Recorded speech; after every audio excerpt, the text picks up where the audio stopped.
Hi everyone, Becca here to share day 18 of my story. I've been coming on here live every day to share a side of my story that I didn't really ever tell people or share with people when I was in it, because it was just too tender. It was too embarrassing. I was too shameful for being ashamed of who I was. And I think it's really important to just be honest about that. You know, a lot of people struggle with self-worth and body shame and dieting and the whole lot with that. And so I want to be vulnerable to connect with you if you experience similar things, to know that you're not alone. So a large part of my story involves dieting and feeling really shameful about who I was. And so that went far beyond my body, as I kind of see, like, the shame went beyond my physical body. It sort of pervaded into both what I had to say and what I was doing, how I felt. It sort of overcame the entirety of who I was. So I became a people pleaser. The reason being was, like, there are a lot of reasons, I guess, but one being I didn't trust myself. I didn't trust my opinion or what I wanted. And so I was just like, let's go with whatever they say. So for instance, if, my friends and I were talking about a new show and they said, "Oh, hey, Becca, like, what did you think of the show?" It was always just like, "What did you think of it?" Yeah, I agree with you. Or, "Oh, I really didn't like it." And then, they'd say, like, "Oh, I thought it was really good." And like, "Oh yeah, well, I did kind of like a lot of parts. So yeah, I guess I kind of did like it." There were a lot of, like, decisions, like, "Where do you want to eat?" "Oh, wherever, I don't care." Well, that wasn't the truth. Like, I did care where I ate. I really did. And so, but I didn't ever voice that. I didn't say, like, I wasn't confident in my opinion enough to say, like, this is what I want. This is how I feel about this topic. It was always just kind of, I manipulated myself and my opinions to fit other people so that I could please them. And really what that is like just manipulation and lying. I was lying about what I actually wanted, what I thought. People were getting mixed messages about, like, "Well, she told me that she liked that show." And then they were like, "Well, no, she told me that she didn't." I was living this kind of facade almost to try and navigate friend groups and the people who I was around. I was trying to please them so much that I just was willing to give up whatever I thought about it in order for them to like me. That another reason why I became a people pleaser was that I wanted everyone to like me. And if people didn't like me, that was, like, very scary. That was very, like, the world is ending. I'm going to have no friends.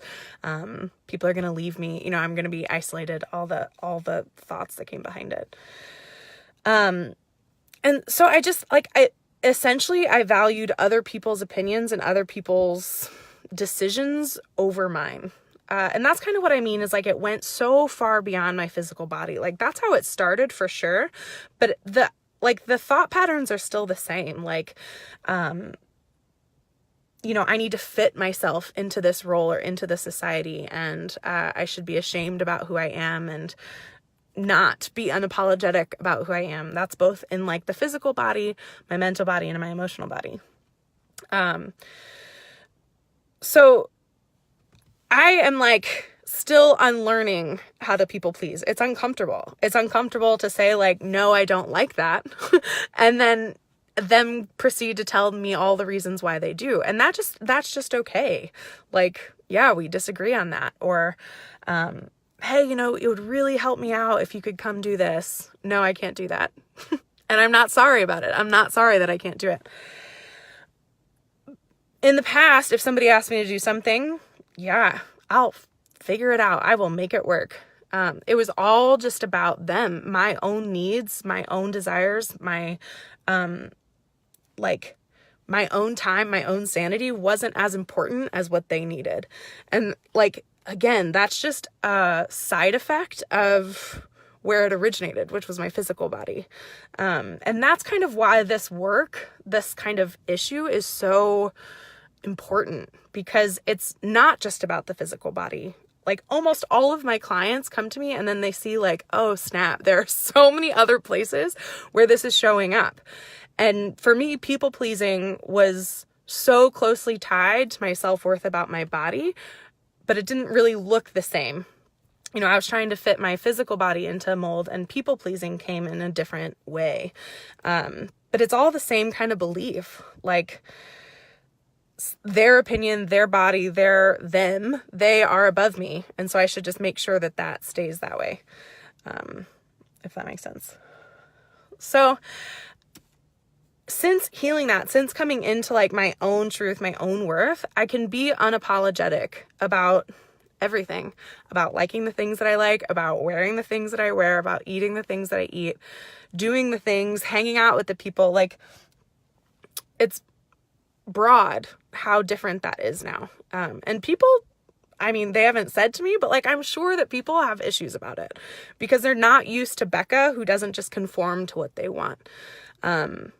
Now I'm Becca, who is Becca, who comes with my own desires, who comes with my own opinions. And it's not my issue if you have a problem with that or not. That has nothing to do with me. And so when I established all of these friendships and all of these roles as Becca, the people pleaser, and I'm just going to fit into the mold of, I'll just go along with whatever you want. And then I quit doing that. Like, people may have an issue with that, and that's okay.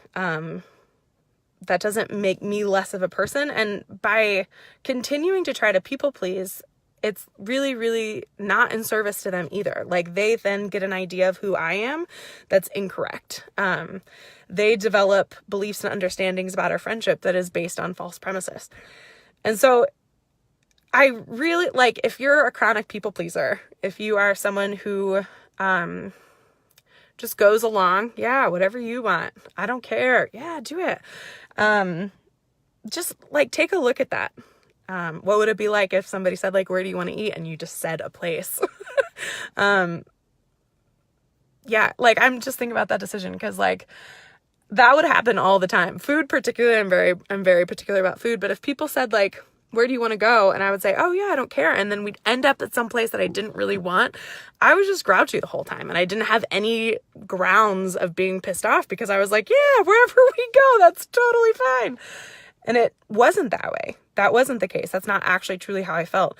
And so they then got pissed off, grumpy Becca, who didn't get the food that she wanted, which isn't actually in service to them. Like, if we would have collaborated and came up with that decision together with both of our truths and both of our opinions together, that would have been in service to both of us. So I lived a lot of years people pleasing and conforming myself into various roles and into who I was, and it was all kind of fabricated.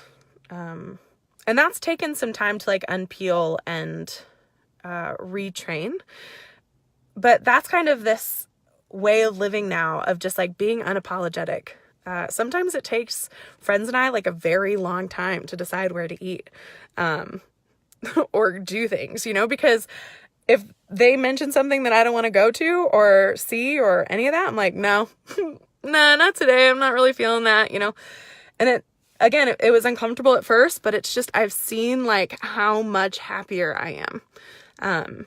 And when I'm happier, then everyone that I interact with is also happier. It's just like how the nature of that goes.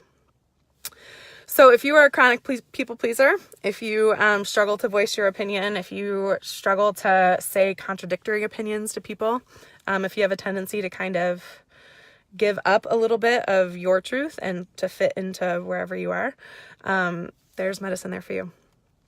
I'm starting a group this January that is designed to help people shift their beliefs about themselves, help them step more fully and powerfully into their lives. And if you are into that and want some of that, there are still spots. So reach out and we can talk about that. I will be back here tomorrow for day 19. Sending you all tons of love.